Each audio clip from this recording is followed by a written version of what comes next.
Technology పెరుగుతోంది. దొంగతనాలు, దోపిడీల రూపాలు కూడా మారిపోతున్నాయి. బీహార్ జైల్లో ఉన్న ఒక మాస్టర్ మైండ్ దొంగల బృందాలను తయారు చేసి బంగారం దోపిడీలు చేయిస్తున్నాడు. ఈ దొంగలు పెద్దగా హింసకు పాల్పడరు. బెదిరించి దోపిడీ చేసి పారిపోతారు. చాలా స్మార్ట్గా పని ముగించుకుంటారు. పోలీసులకు దొరకకుండా, తమ గుర్తింపు తెలియకుండా అన్ని రకాల జాగ్రత్తలు తీసుకుంటారు. దొంగలకే అన్ని తెలివితేటలుంటే మరి పోలీసులకు ఇంకెన్ని తెలివితేటలు ఉండాలి? కరీంనగర్లో 11 రోజుల క్రితం జరిగిన నగల షాపు దోపిడీ దొంగల్ని పోలీసులు పట్టుకున్నారు. దోపిడీ ఎలా జరిగింది, పోలీసులు ఎలా పట్టుకున్నారు, కరీంనగర్ కమిషనర్ మొత్తం వివరించారు. ఈ నెల 3వ తేదీన కరీంనగర్లో జరిగిన జ్యువెలరీ షాప్ దోపిడీ రాష్ట్ర వ్యాప్తంగా తీవ్ర సంచలనం సృష్టించింది. పట్టపగలే జరిగిన దోపిడీలో 4 షాప్ సిబ్బంది కూడా గాయపడ్డారు. వారిపై కాల్పులు జరిపిన దొంగలు ఒక నగల బ్యాగ్తో పారిపోయారు. బీహార్, బెంగాల్ నుంచి వచ్చిన దొంగలు రాష్ట్రంలోని పలు ప్రాంతాల్లో 2 నెలల పాటు రెక్కి నిర్వహించి చివరికి కరీంనగర్ దోపిడీ చేసి పారిపోయారు. ఈ సంక్లిష్టమైన దోపిడీని కరీంనగర్ పోలీసులు ఛేదించారు. 3 అరెస్టు చేశారు. దీని వెనక ఉన్న మాస్టర్ మైండ్ ఎవరో తెలుసుకున్నారు. దోపిడీ ఎలా జరిగిందో, ఎన్ని రోజులు, ఎక్కడెక్కడ రెక్కి నిర్వహించారో, దోపిడీ చేశాక ఏ విధంగా పారిపోయారో, కేసును ఎలా ఛేదించారో కరీంనగర్ పోలీస్ కమిషనర్ వివరించారు. ఉదయం 11 గంటలకు నగలు కొనేవారిలా నటిస్తూ షాపులకు వచ్చిన 5 దోపిడీకి పాల్పడ్డారు. 5 ఒకేసారి రాలేదు. మొదట ఒకడు, తర్వాత 2, ఆ తర్వాత మరో 2 ఇలా షాప్లోకి వచ్చారు. 5 ఎంటర్ అయ్యాక తమ దగ్గర ఉన్న తుపాకులు చూపించి నగలన్నీ సంచుల్లో వేయమన్నారు. అయితే అవి బొమ్మ తుపాకులని షాపులోని వారు భావించారు. కానీ తమ వద్ద ఉన్నవి నిజమైన తుపాకులేనని రుజువు చేయడానికి తమను ఎదిరించిన వారిపై ఫైరింగ్ జరిపారు. షాప్లోని 4 గాయపడ్డారు. కానీ అదృష్టవశాత్తు ఎవరికీ ప్రాణాపాయం కలగలేదు. 6 నిమిషాల్లో దోపిడీ పూర్తయింది.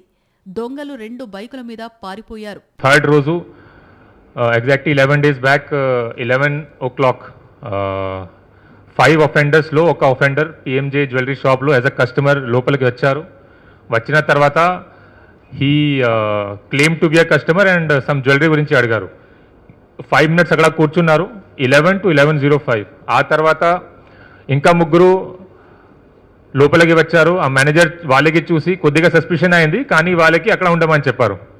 ఎందుకంటే అక్కడ ఆల్రెడీ కస్టమర్ ఉన్నారు కాబట్టి the manager told them to wait near hall only. ఆ తర్వాత ఇంకా 2 వచ్చారు. ఆ ఇంటర్వ్యూలో ఇంకా 1 person వాజ్ వేరింగ్ మాస్క్. ఆ టోటల్ 5 members అయిన తర్వాత సడన్గా వీళ్ళు అక్కడ ఉన్న గార్డ్కి పట్టుకున్నారు. దెన్ పిస్టల్స్ చూయించి అందరికీ థ్రెటన్ చేశారు. దెన్ 11:06 వీళ్ళకి డకాటీ స్టార్ట్ అయింది. ఎగ్జాక్ట్లీ అట్ 11:11 అక్కడ ఉన్న staff members they decided to counter the attack. Attack counter టైంలో they thought that it's a dummy pistol, కానీ ఇది అన్ని రియల్ పిస్టల్స్ కాబట్టి in panic they and to save themselves offenders fired multiple rounds. మనకి 6 rounds అక్కడ దొరికినాయి and 4 victims-కి grievous injury అయింది. Luckily everyone survived. దొంగల్ని షాపులోని సిబ్బంది చాలా ధైర్యంగా ఎదిరించారని కమిషనర్ చెప్పారు. సాధారణంగా ఈ గ్యాంగ్లోని వారు హింసకు పాల్పడరని, కేవలం బెదిరించడానికే తుపాకులు వాడతారని, తాము దొరికిపోతామని అనుకున్నప్పుడే కాల్పులు జరుపుతారని తెలిపారు. షాపులోని సిబ్బంది ఎదిరించడంతో 6 రౌండ్ల కాల్పులు జరిపి పారిపోయారని చెప్పారు. బైకులు ఒకే చోట వదిలేసి కొంత దూరం నడక మార్గాన, కొంత దూరం బస్సులో, తర్వాత రైలులో రాష్ట్రం దాటి వెళ్లిపోయారని కమిషనర్ వివరించారు. వీళ్లు 2 నెలల ముందే రాష్ట్రానికి వచ్చి అనేక నగరాల్లో రెక్కి నిర్వహించి పెద్దపల్లిలోని ఒక లాడ్జిలో షెల్టర్ తీసుకుని ఫైనల్గా కరీంనగర్లో దోపిడీ చేశారని చెప్పారు.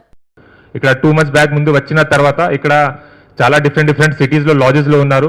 పెద్దపల్లి లాడ్జ్లో వాళ్ళు షెల్టర్ తీసుకున్నారు, సిద్దిపేటలో షెల్టర్ తీసుకున్నారు, తర్వాత ధర్మపురిలో షెల్టర్ తీసుకున్నారు. ఇంకా చాలా సిటీస్లో రెక్కి చేశారు. ఖమ్మం వరకు కూడా రెక్కి చేశారు. ఖమ్మం సిటీలో కూడా రెక్కి చేశారు, మంచిర్యాలలో చేశారు, పెద్దపల్లిలో చేశారు, సిద్దిపేటలో చేశారు, కరీంనగర్లో చేశారు, జగిత్యాలలో చేశారు. సో అన్ని అది రెక్కి అయిన తర్వాత they decided to commit this dacoity in Karimnagar. ఆ కరీంనగర్ డకాటీ చేసిన ముందు కూడా ఎట్లా వెళ్ళాలి, ఎట్లా పాడిపోయాలి మొత్తం వాళ్ళు కూడా ప్లానింగ్ చేసుకున్నారు. సుబోధ్ సింగ్ అనేవాడు ప్రస్తుతం పూర్నియా జైలులో ఉన్నాడని వీడే ఈ దోపిడీ వెనుక సూత్రధారి అని చెప్పారు. సుబోధ్ సింగ్ గ్యాంగ్ ఇప్పటికీ దాదాపు 9 రాష్ట్రాల్లో దోపిడీలు, దొంగతనాలు చేసిందని, వీళ్లు బంగారం మాత్రమే దోచుకుంటారని, అందుకే సుబోధ్ సింగ్ను గోల్డెన్ థీప్ అంటారని కూడా కమిషనర్ చెప్పారు. ఈ గ్యాంగు మీద 42 కేసులున్నాయన్నారు. సుబోధ్ సింగ్ అనేవాడు ఉత్తరాది రాష్ట్రాల్లో అనేక జైళ్లలో శిక్ష అనుభవించాడని, ఏ జైలుకెళ్లినా అక్కడ పాత దొంగలను తన జట్టులో చేర్చుకొని వారితో దొంగతనాలు చేయిస్తాడని వివరించారు. తొలిసారి తెలంగాణలో దోపిడీకి పాల్పడ్డారని, క్రైమ్ చేసిన 5గురిలో 3 బీహార్, 2 బెంగాల్కు చెందినవారని చెప్పారు. సుబోధ్ సింగ్ అనేవాడిని పీటీ వారెంట్ మీద తీసుకువస్తే మొత్తం వ్యవహారం అంతా తెలుస్తుందన్నారు. పట్టుబడిన వారి నుంచి పెద్దగా బంగారం రికవరీ కాలేదని, అసలు వాడిని విచారిస్తే దొరుకుతుందన్నారు. దోపిడీలు చేసేవారిలో ఒకరి ఐడెంటిటీ మరొకరికి తెలియదని, వారి పేర్లు, ఆధార్ కార్డులు అన్నీ ఫేక్ అన్నారు.